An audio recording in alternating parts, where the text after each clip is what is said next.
Օբյեկտ կողմնորոշված ծրագրավոր։ Շարունակում ենք օբյեկտային մոդելը եւ այս ծրագրավորման բացատրությունը կամ նա օբյեկտ կողմնորոշվածությունը, որը արդեն մեր առարկայի անունն է, C# օբյեկտ կողմնորոշված ծրագրավորում, արդեն տեղ գրավեց մեր ցանկի մեջ եւ մենք դրա մասին պետք է խոսենք։ Օբյեկտային մոդելի մի մաս կկազմի ինքը։ Ֆրիդմանի անունից կարող եմ խոսել, որ ինչից օբյեկտ կողմնորոշված ծրագրավորման առաջացման հիմքերը, թող Ֆրիդմանը մեզ ուղեկցի, նախագիծ ենք, պայմանավորվել ենք, մենք խնդիրը ունենալու դեպքում հատ նախագիծ ենք ստեղծում, նախագիծ ենք ստանում, կանանց ստեղծում ենք մեր մոդելը եւ մոդելի հիմքի վրա գնում է ծրագրավորում։ Ուրեմն նախագծման պարզեցում, մենք ուզում ենք, որ մեր բարդ խնդիրը, որը մենք բոլորով նստած պետքա մասերի բաժանենք, թող OML-ի վրա լինի, ասենք, դիզայն պատերներով, թե այլ ձևով։ Ինչ չափորոշիչներ ես ունեմ։ Ունեմ հետեւյալ չափորոշիչները. պարզացնել խնդիրը, մենք այդպիսի բան ասել ենք, ասել ենք, որ open սիրում է, սա շատ եմ կրկնել, նորից եմ ասում, open սիրում է բարդ խնդիրը, բավարար բարդ խնդիրը, բավարարը գրեմ, որ իմանանք, որ մենք այդ կոնտեքստով ենք նայում։ Բավարար բարդ խնդիրը վերածում է մասերի,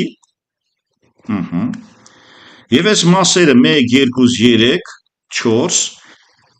open class օբյեկտներով բաժանելով մասերի, .NET-ը նույնիսկ կոմպոնենտների, .NET-ը չմոռանանք, որ զարգացումն է OP-ի տեխնոլոգիաների։ Ուրեմն, եւ սրան մենք պայմանավորվել ենք ժամանակին, որ մենք կհավաքագրենք այսա հավաքագրում assembly ենք անվանել։ Ուրեմն դեկոմպոզիցիա ստացել, մասնատել ենք, պարզեցրել ենք եւ լուծել։ Վերջում հասնում ենք պարզած ծրագրային հրամաններին, ստեղ 4 իրա ծրագրային համարներն ունի, հրամաններ ունի, ասեմ, համարակալված հրամանները եւ այլն։ Այսինքն ստացվեց, որ մեզ մոտ այս պրոյեկտն է, որը մասերի բաժանելով փորձում ենք պարզեցնել։ Հարգանք նախագծման պարզեցման մասին, բայց մենք այդ արդեն գիտենք եւ մեզ առաջարկում են փիլիսոփայություն, տեղավորում ենք մեր գիտելիքներում։ Միանշանակ շատ կարևոր է կոմերցիոն տեսակետից ծրագրի պատրաստման ժամանակի կրճատում։ Այս սա շատ որոշիչ է։ Դուք կարող եք շատ լավ ծրագիր գրեք, բայց գրեք մի տարում։ Կոմերցիոն ձեր կոնկուրենտը դա նույնը կանի 1 ամսում, կարգ ու վաճառքը կանի, կծախի եւ այլն կստանա իր շահույթը, դուք ոչ մի բան, թեկուզ ձեր ծրագիրը կհամարվի ոչ վատերից։ Ուրեմն ծրագրի հեշտ մոդիֆիկացիան, ցեք 3 կարևոր բան նշվեց, որը էլի մենք անցել ենք, դիզայն պատերներով անցնում ենք զուգահեռ մեր այս առարկային, դիզայն պատերների ամբողջ իմաստը դա ուղեկցելն է, դա հեշտացնել հետագայումն է, մոդիֆիկացիա անել, այսինքն փոփոխել այս ծրագրային հատվածը, ենթադրենք ինչ-որ մի գույն, որը որ ես մոռացել եմ կամ չեմ տվել տամ, այս մասը մեկ էլ ցանկանում ենք մոդիֆիկացնել, ադապտացնել, լավացնել, ուղեկցել, լավացնել, անվերջություն է իտերացիայի սկզբունքների հիման վրա։ Ստացվեց, որ մենք այդպիսի բան, ուրեմն մոդիֆիկացիան եւս մտնում այս նախապայմանների մեջ, այս 3 նախապայմանները մեր օբյեկտ կողմնորոշված ծրագրավորման հիմք կհանդիսանա։ Որպես ծրագրավորման միավոր, արդեն դեռ օբյեկտ եւ կլաս չենք անցել, բայց պայմանավորվում ենք, որ որպես միավոր, կառուցվածքային միավոր հանդիսանում են օբյեկտները, դրա համար է կոչվում օբյեկտ կողմնորոշված, որը որ այդ օբյեկտները զուգահեռաբար տվյալներ եւ գործողություններ պարունակելու աշխարհից են։ Եթե ես ասեմ մի քառակուսի վերցնեմ օբյեկտ կամ օբյեկտ վերցնեմ այս ձևով, մենք սիրում ենք կլասը քառակուսի վերցնել։ Մենք երկու մասի OML-ի տեսակետից եմ ես հիմա նայում, Unified Model Language, կլաս կամ օբյեկտ տեխնոլոգիայով կապ չունի, համարենք օբյեկտ, նրա մի մասը կհամարենք այս մի մասը, կհամարենք ենթադրաբար տվյալների մաս, մյուս երկրորդ մասը կոչվի գործողությունների մաս։ Նորից գրեմ տվյալ։ Նու գործողությունը դա մեր ֆունկցիաներն էին, որ աշխատում են։ Ահա այդպիսի տեխնոլոգիա մտցրած է, եթե ասենք հանկարծ ցանկանանք ուղղակի կլաս ստեղծենք մեր իմացած գիտելիքով, սա չի խանգարում ես, կգրենք կլաս A, մի տառանոց թող լինի, եթե գրենք integer array, նո հավասար է new, ասենք 1000 էլեմենտ, սա ենթադրել զանգված միաչափ կամ վեկտոր անվանենք, սա կլինի տվյալների մաս, data part, տվյալների մաս, երկրորդ մասը ֆունկցիա կգրենք,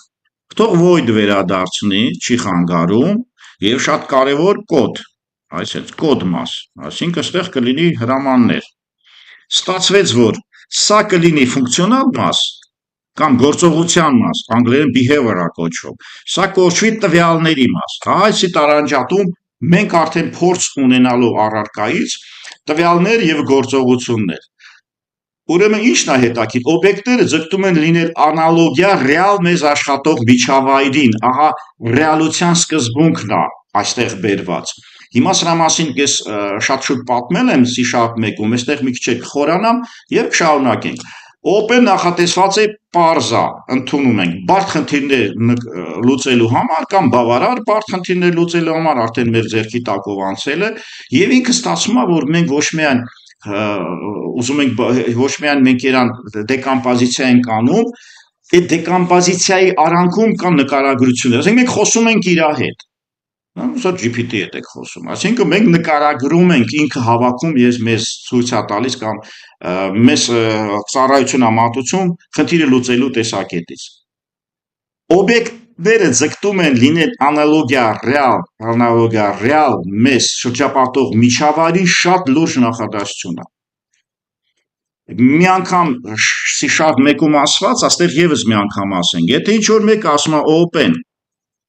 վերածվենք ռեալին, դա ինկապսուլյացիա, աբստրակցիա, վիրտուալիզացիա, ժառանգականություն տեխնոլոգիան, այո, հենքեր են, բայց օբյեկտային մոդելին,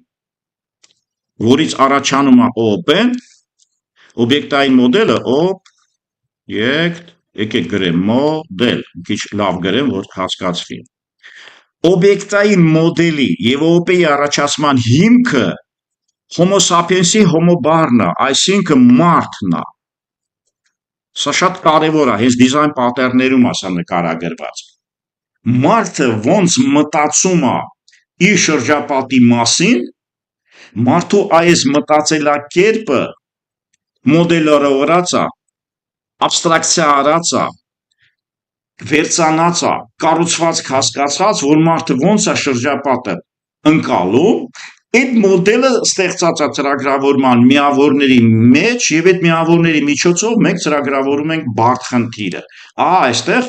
օբյեկտները ձգտում են անալոգիա ռեալ մեզ շրջապատող միջավայրին ամենալուրջ նախադասություններից։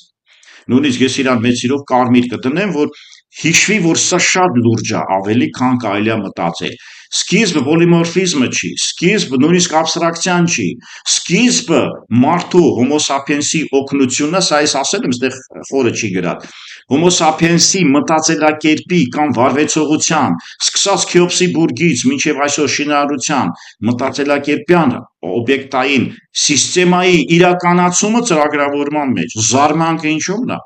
որ դա տեղի է ունեցել։ Այդ զարմանքի արդյունքում մենք ստանում ենք, կարճ ասած, ռեալ օգտակարություն, open օգտակարը 100%, տենց վերցնենք, նու պրակտիկան ապացուցել։ Ծրագրավորումը փորձենք նկարագրություններում է կատարվում, ինքը նոր ստրատեգիա, նոր չի, ուղղակի եթե մենք OOP տեսակետից ենք նայում, հին ալգորիթմների նկատմամբ իսկապես ինքը նոր ստրատեգիա փոխում։ Հիմա եթե նախորդ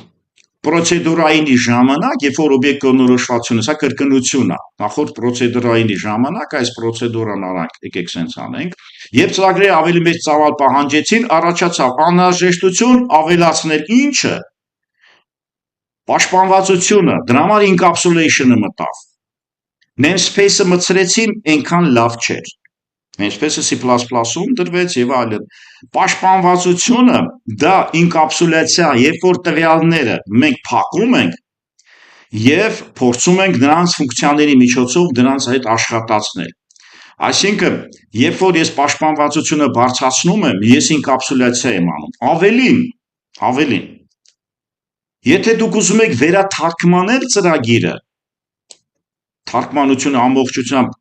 չկատարելու համար, դուք պաշտպանվածության վերափոխումը, կլասների բաժանումը, կարճ ասած այն ամբողջ օբյեկտային մոդելի ստեղծումը թույլ է տալի, որ դու մաս-մաս աշխատանք անեք, այսինքն մաս-մաս թարգմանեք, ամբողջին ձեռք չտալ։ Օրինակ մենք ունենք visitor pattern, որ ամբողջ ծրագիրը չի թարգմանում, այդ design pattern-ն ասում այն մասն եք դուք վերաթարգմանում կամ ավելացնում ու update-ները հենց այդպես էլ աշխատում են։ Update, ցանկացած օր դուք update-ի տակ եք։ Ամբողջությամբ չի թարգմանվում ծրագիրը նորից install արվում ձեզ մոտ։ Լուրջ բան է ստացվում այդ առումով։ Ինչ է ստացվում, օբյեկտային ծրագրման ժամանակ ցանկացած մոդիֆիկացիա ամբողջությամբ մենք չենք նայում, կմոդեռնիզացնենք եւ շատ կարեւոր բան նորից։ Գոյություն ունեցող ոչ միայն ծրագրերից օգտվելն է լավ բան, օրինակ կամպոնենտներից, լինկով, assembly-ներից, ընդհանրապես reference-ով library-ներից օգտագործվել շատ լավ է։ Մենք անցել ենք JSC ենք անցել,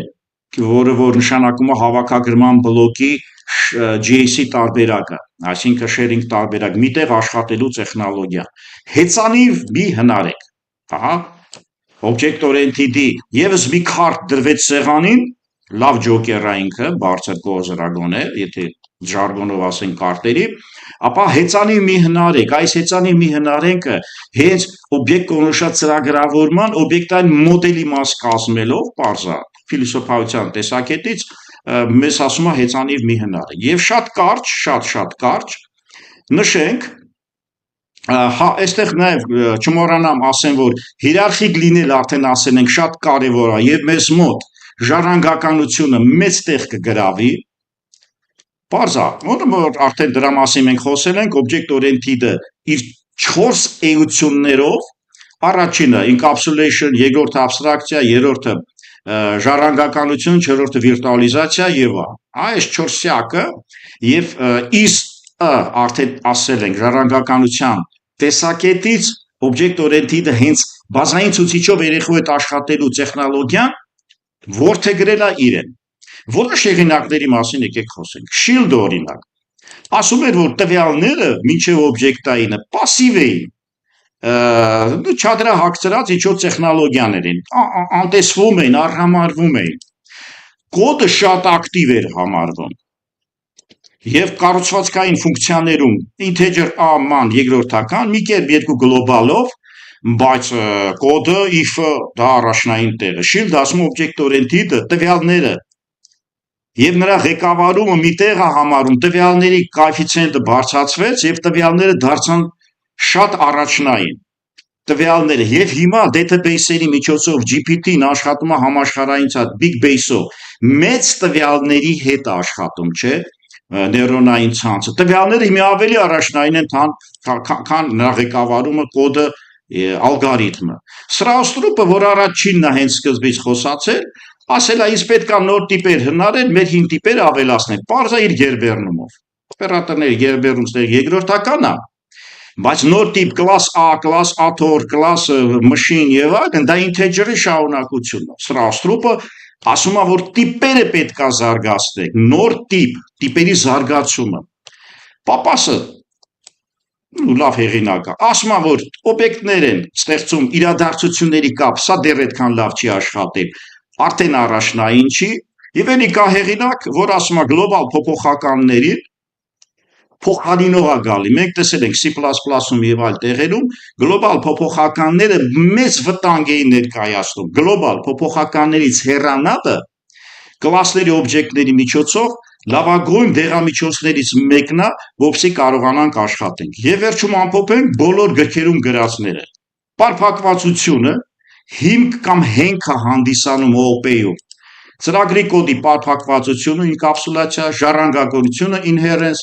բազմաձևությունը դա գալիս է եւ ագրեգացիա կոմպոզիցիոն եւ աբստրակցիա։ Այս քարյակի միջոցով մենք կարող ենք նշել, որ